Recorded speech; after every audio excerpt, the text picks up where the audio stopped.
હોળી ધૂળેટીના તહેવારને લઈને ગુજરાત એસટી નિગમ દ્વારા એક્સ્ટ્રા બસોનું આયોજન કરાયું। ગુજરાત એસટી નિગમ સુરત દ્વારા પંચમહાલ જિલ્લા તરફના શ્રમિકો માટે હોળી ધૂળેટીના તહેવાર નિમિત્તે ખાસ બસોની સુવિધા કરાઈ છે। હોળી ધૂળેટીના પર્વ નિમિત્તે સુરતમાં કામ અર્થે આવેલા શ્રમિકો પોતાના વતન જતા હોય છે। શ્રમિકો પોતાના વતન જઈને તહેવાર ઉજવી શકે તે માટે એક્સ્ટ્રા બસો દોડાવવામાં આવશે।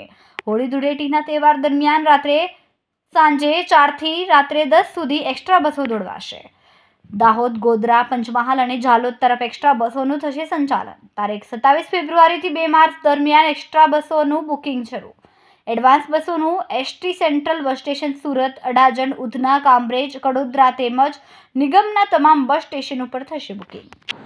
ગુજરાત સરકારના માર્ગદર્શન હેઠળ મુખ્યમંત્રીશ્રી તેમજ વાહન વ્યવહાર મંત્રીશ્રીના માર્ગદર્શન હેઠળ સુરત વિભાગ દ્વારા હોળીનું એક્સ્ટ્રા સંચાલન કરવા આવનાર છે।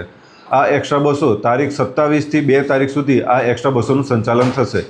આ એક્સ્ટ્રા બસો મુખ્યત્વે દાહોદ, પંચમહાલ, લુણાવાડા, ગોધરા તરફનો એક્સ્ટ્રા બસોનું સંચાલન થશે। જે એક્સ્ટ્રા બસો છે તે સુરતના મેઇન બસ સ્ટેશન CBSની સામે જે સિટી બસ સ્ટેશન છે ત્યાંથી આ બસો ઉપડશે। ઉપરાંત આપણે જે ઉલપાડમાં રામચોક છે ત્યાંથી પણ આ એક્સ્ટ્રા બસોનું સંચાલન થશે।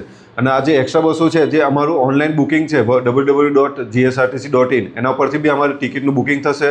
તેમજ જે ગુજરાત સરકારનું માર્ગદર્શન છે જે મુજબ એસટી આપને દ્વારે તે થકી જો 52 મુસાફરો એકસાથે જો ટિકિટ બુકિંગ કરાવશે તો તેમની સોસાયટી સુધી અમે બસ આપીશું કે જે તેમની સોસાયટીથી પોતાના વતન સુધી ડાયરેક્ટ મુસાફરી કરી શકશે।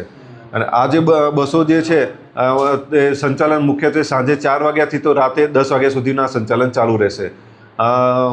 જો ભાડું જોઈએ તો એસટી નિગમના જે નિયમ મુજબનું જ ભાડું વસૂલાત કરવામાં આવશે। દાહોદનું છે 350 રૂપિયા,